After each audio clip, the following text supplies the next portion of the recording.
Bon alors aujourd'hui on est sur une France géothermie. Un petit souci au niveau de la production d'eau chaude, donc c'est une pompe à chaleur au haut, donc c'est-à-dire qui part, on peut regarder ici. Hop, hop là, là on part sur des capteurs de puisage donc en géothermie. Paf, paf. Donc là mon circuit capteur qui arrive là-dessus, donc aller-retour ou inversement. On s'en fiche un peu, non, retour ici puisqu'on a le filtre hydraulique toujours sur le retour, donc c'est bien l'aller à ce niveau. Enfin bref, on arrive à l'intérieur, je vous montrerai tout à l'heure, on est sur un échangeur, donc qui va faire office d'évaporateur. Et de l'autre côté du circuit frigo, on a un autre échangeur à plaques qui va faire office de condenseur à eau. Bon, c'est pas condenseur à eau exactement, mais il fait office de condenseur, échangeur à plaques. Donc clac, là on a notre circulateur secondaire. Donc lui qui va distribuer l'eau chaude depuis l'échangeur à plaques condenseur.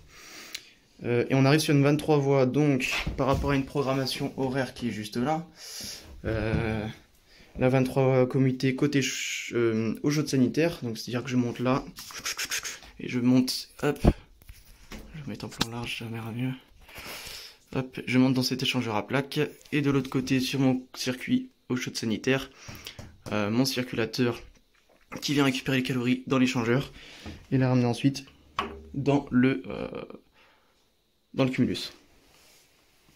Donc, qu'est-ce qui se passe?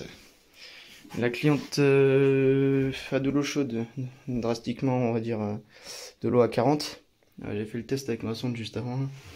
Donc on a de l'eau qui arrive à 40, et ensuite l'eau descend relativement vite, et on stagne autour des 30 degrés d'eau chaude, donc ça fait pas bien chaud. Donc le souci étant, une fois que je suis à 30 degrés pardon, d'eau chaude sanitaire, je reste à peu près constant à 30. Donc qu'est-ce qu'on a à ce niveau-là? On a un problème au niveau du cumulus, dans le sens où on a, enfin pas, non, c'est même pas un problème au niveau du cumulus, c'est un problème au niveau de la production d'eau chaude en général, à savoir qu'on remplit pas le ballon en fait.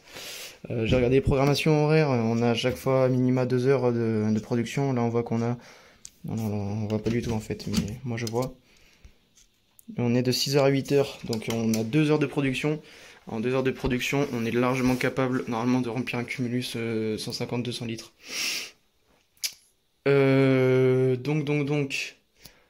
Donc pour moi, si on n'arrive pas à produire de l'eau à 50, c'est qu'on a un problème au niveau du circulateur là-bas. Il va pas venir récupérer toutes les calories de la pompe à chaleur. Donc on va l'ouvrir et on va voir un petit peu comment ça se passe à l'intérieur, vous allez voir. Donc j'ai démonté le circulateur eau chaude sanitaire. L'accouplement est encore correct.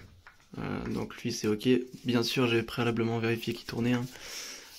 En revanche, bon c'est pas la cause du problème, mais on voit que il est fissuré.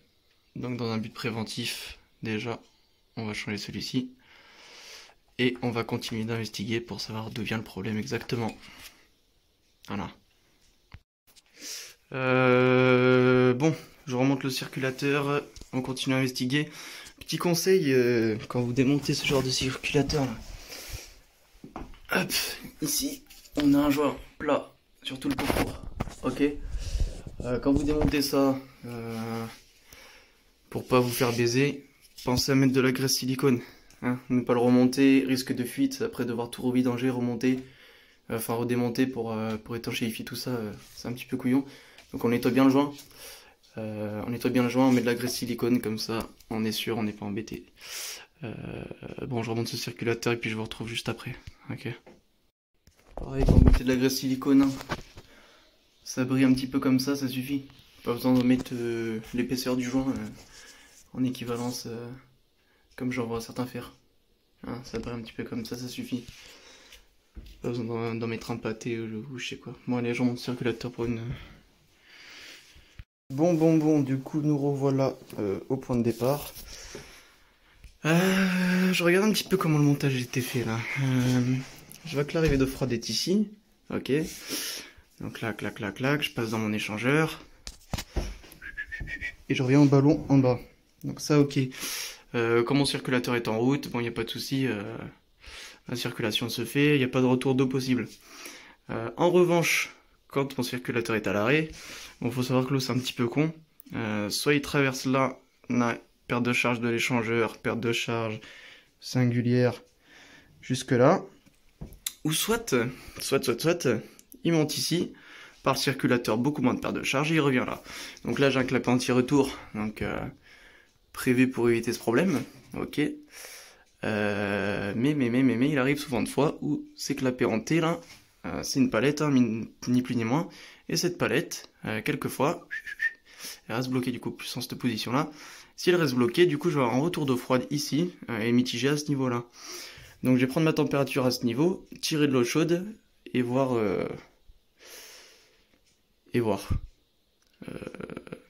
comment dire, si ça mitige à partir de là, ou si ça mitige directement ici, à savoir, est-ce que mon eau est vraiment à 30 dans mon ballon, ou est-ce qu'elle est à 30 à ce niveau parce que j'ai un mélange avec le retour d'eau froide, quand je puise de l'eau.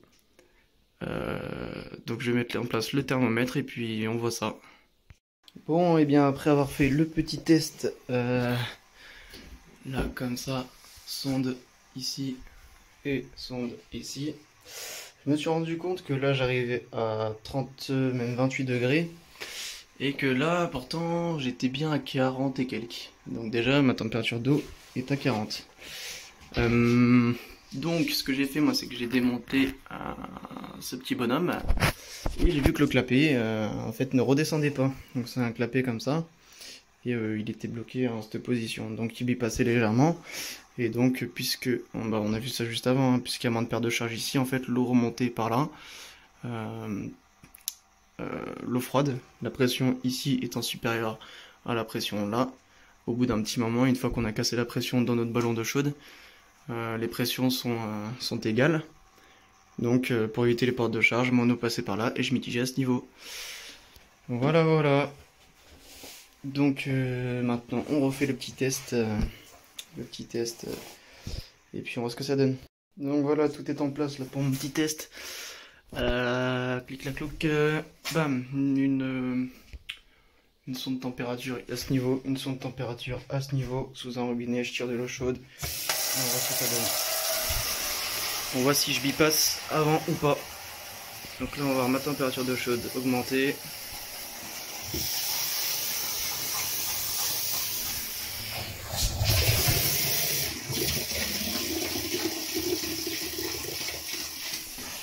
Alors.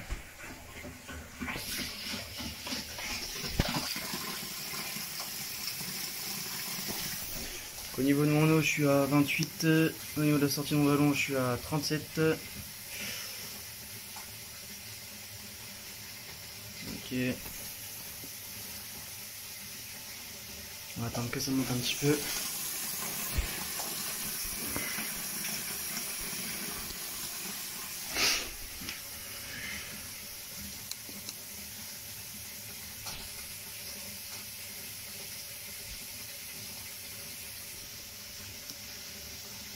Bon ben, hop.